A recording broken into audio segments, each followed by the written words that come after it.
Bismillahirrahmanirrahim. Assalamualaikum dan salam Malaysia Madani saya ucapkan kepada moderator, para panel, para pembentang, tuan-tuan dan puan-puan yang saya kasihi sekalian.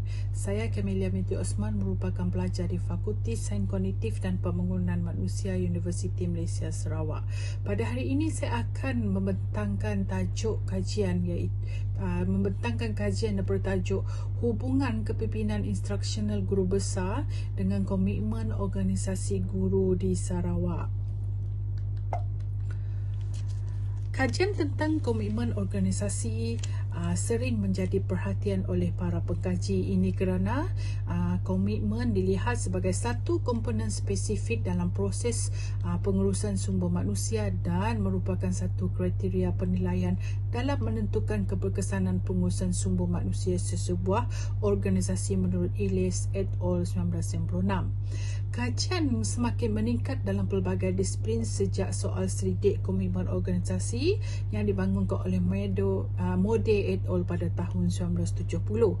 Kini dalam tinjauan secara sistematik oleh Ronit dan Ishak pada tahun 2020 mendapati 997 kajian empirikal tentang komitmen organisasi guru telah dilakukan dari tahun 1998 hingga 2018.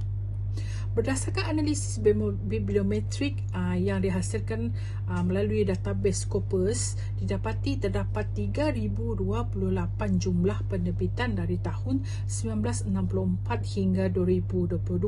Malaysia adalah antara negara keempat tertinggi yang menjalankan kajian tentang komitmen organisasi ini. Overlay visual tersebut menunjukkan kajian komitmen organisasi ini sering ataupun telah dilakukan dengan pelbagai pemboleh ubah seperti kepuasan bekerja, niat berhenti kerja, kepimpinan transformational, gaya kepimpinan, budaya organisasi dan banyak lagi. Kajian lepas juga menunjukkan bahawa kepimpinan merupakan faktor yang mempengaruhi tahap komitmen organisasi.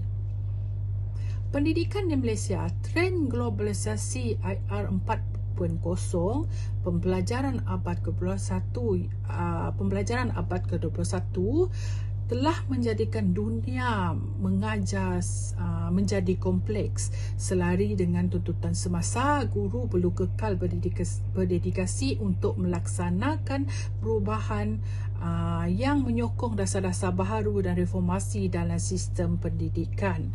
Berdasarkan dasar-dasar seperti dalam grafik tersebut merupakan tuntutan ke arah kualiti pendidikan. Sebagai contoh, satu agenda yang diwujudkan oleh UNESCO iaitu agenda global yang disebut sebagai Sustainable Development Goals, di mana agenda ini melalui OECD mensasarkan pencapaian pendidikan berkualiti melalui dua pentaksiran antarabangsa iaitu TIM dan PISA. Tujuannya adalah untuk menentukan sama ada sistem pendidikan di sesebuah negara berada pada landasan yang betul. Di Malaysia ataupun peringkat nasional pula, melalui Kementerian Pendidikan Malaysia wujud satu pelan yang disebut sebagai Pelan Pembangunan Pendidikan Malaysia 2013-2025, di mana pelan ini adalah selari dengan pengisytiharan SDG ni, iaitu dalam goal keempat iaitu kualiti pendidikan. Pada peringkat lokal pula, iaitu melalui Sarawak Economic Action Council, iaitu Post COVID-19 Development Strategy 2030, di mana telah diwujudkan dalam hasrat mencapai pendidikan berkualiti melalui pembangunan guru dan pembangunan sekolah menjelang pada tahun 2030 nanti. Justeru dasar-dasar global, nasional dan lokal ini menuntut guru agar terus komited dalam menjayakan dasar ini dan mewujudkan pendidikan yang berkualiti. Namun, isu komitmen guru sering dipersoalkan. Ini kerana melalui bukti, contohnya isu guru memilih bersara awal semakin serius. di mana pada tahun 2021 sahaja sebanyak 4,360 permohonan guru untuk bersara awal. Ini diperolehi daripada Dapatan Kajian Fahmi 2022. Selain itu, tekanan guru pada masa kini telah banyak dibincangkan dan dijadikan bahan penyelidikan ilmiah menurut Safwan et al. 2020. Akibatnya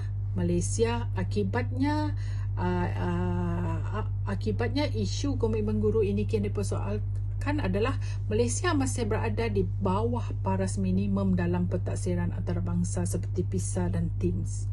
Selain itu, terdapat perkaitan antara tahap komitmen organisasi guru dengan prestasi pentaksiran antarabangsa, iaitu tahap komitmen guru di beberapa buah negara berbangun seperti Kenya, Malaysia, Ethiopia masih tidak memberansangkan.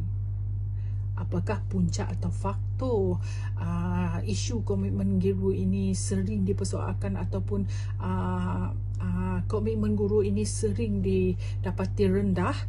Bukti empirikal menunjukkan perubahan amalan kepimpinan adalah antara faktor yang boleh mempengaruhi komitmen kerja guru menurut kajian Dayang Roziah dan rakan-rakannya. Selain itu, kesibukan pemimpin juga merupakan puncak atau faktor guru semakin tidak komited.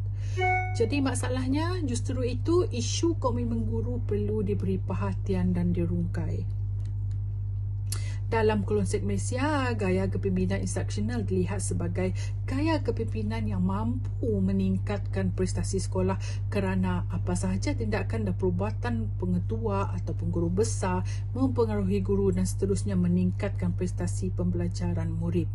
Persoalannya, dalam kerancakan KPM melaksanakan transformasi, perkara penting yang perlu diberi perhatian ialah sejauh manakah kepimpinan instruksional ini mempengaruhi komitmen guru. Jadi, wujudlah objektif kajian ini, iaitu yang pertama, mengenal pasti tahap komitmen organisasi guru sekolah rendah di Sarawak. Objektif kedua pula, mengenal pasti tahap amalan kepimpinan instruksional guru besar sekolah rendah di Sarawak. Berdasarkan kajian lepas, terdapat dapatan-dapatan kajian yang masih tidak konsisten. Contohnya, tahap komitmen organisasi di Indonesia, di Kenya, di Malaysia ada yang tinggi, ada yang sederhana. Manakala tahap komitmen, tahap amalan kepimpinan juga di Filipina, di Turki tinggi. Yang terkini, kajian Siti dan Jamalullah mendapati bahawa selepas 10 tahun PPM ataupun blueprint tadi dilaksanakan, masih terdapat kajian yang menyatakan tahap kepimpinan instruksional pemimpin sekolah masih lagi pada tahap yang tidak memuaskan. Justeru dapatan-dapatan yang tidak konsisten ini menjadikan ataupun dapatan kajian yang tidak konsisten ini telah mendorong kajian lanjutan perlu dilakukan. Seterusnya, objektif terakhir untuk kajian ini adalah mengenal pasti hubungan antara kepimpinan instruksional guru besar dengan tahap komitmen organisasi guru di Sarawak. Jadi, hipotesis yang terbina adalah terdapat hubungan yang signifikan antara kepimpinan instruksional dan komitmen organisasi guru. Sintesis daripada kajian literatur menunjukkan bahawa konstruk kepimpinan instruksional dan komitmen guru adalah saling berkaitan. Andaian kajian ini ialah semakin tinggi tahap kepimpinan instruksional, semakin tinggi juga tahap komitmen guru di sekolah. Secara teoretikalnya, penyelidikan ini umumnya telah memilih model kepimpinan instruksional Hellinger dan model komitmen organisasi Mayer menjadi asas utama sebagai panduan dan rujukan untuk diadaptasi dalam kerangka konseptual kajian ini. Maka terbinanya kerangka konseptual seperti yang ditunjukkan, iaitu kepimpinan instruksional merupakan pemulih ubah tidak bersandar dan komitmen organisasi guru merupakan pemulih ubah bersandar. Metodologi kajian adalah reka bentuk kajian adalah kaedah tinjauan, iaitu kuantitatif. Populasinya adalah guru di sekolah rendah di Sarawak. Sampel adalah 117 orang. Ini merupakan saranan Cooper dan menyatakan bahawa 25 hingga 100 orang sebagai satu jumlah yang ideal untuk kajian rintis ini.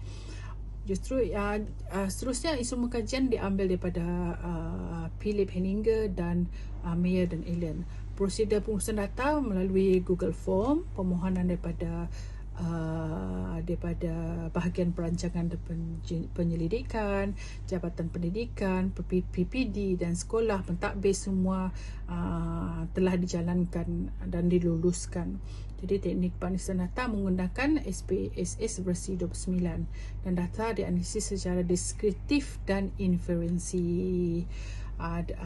Objektif pertama dan kedua, penjelasan minnya dipetik daripada tafsiran oleh Palin 2016, manakala objektif ketiga adalah dari interpretasi nilai perkali korelasi daripada Cohen et al. 2011. Berikut merupakan dapatan kajian dan perbincangan. Objektif pertama, didapati tahap kepimpinan instruksional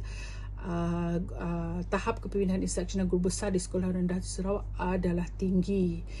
Mengikut dimensi juga tinggi dan tahap keseluruhan juga tinggi. Secara tidak langsung, kajian ini menyokong kajian Lee, Hiwa dan rakan-rakan.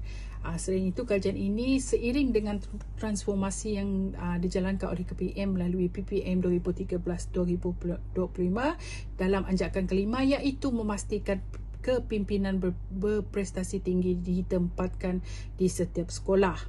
Walaupun dapatan kajian mencatat nilai min yang tinggi 4.04, namun penambahbaikan amalan pimpinan instruksional masih perlu diteruskan sehingga mencapai tahap yang lebih tinggi. Seterusnya, objektif kedua juga menunjukkan tahap yang tinggi.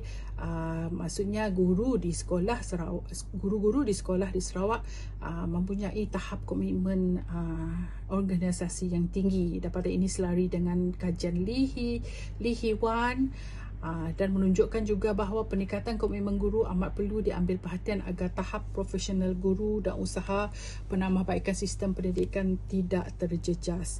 Maka disimpulkan bahawa guru-guru di Sarawak mempunyai persepsi mereka, iaitu menunjukkan tahap komitmen yang tinggi. Berikut merupakan dapatan kajian objektif yang terakhir, iaitu mengenal pasti hubungan kepimpinan instruksional dengan tahap organisasi guru, di mana hasil kolerasi menunjukkan terdapat hubungan yang signifikan dan sederhana antara amalan kepimpinan instruksional guru besar dan komitmen organisasi guru di Sarawak. Keputusan kolerasi ini selaras dengan kajian yang dilakukan oleh Teo dan rakan-rakan.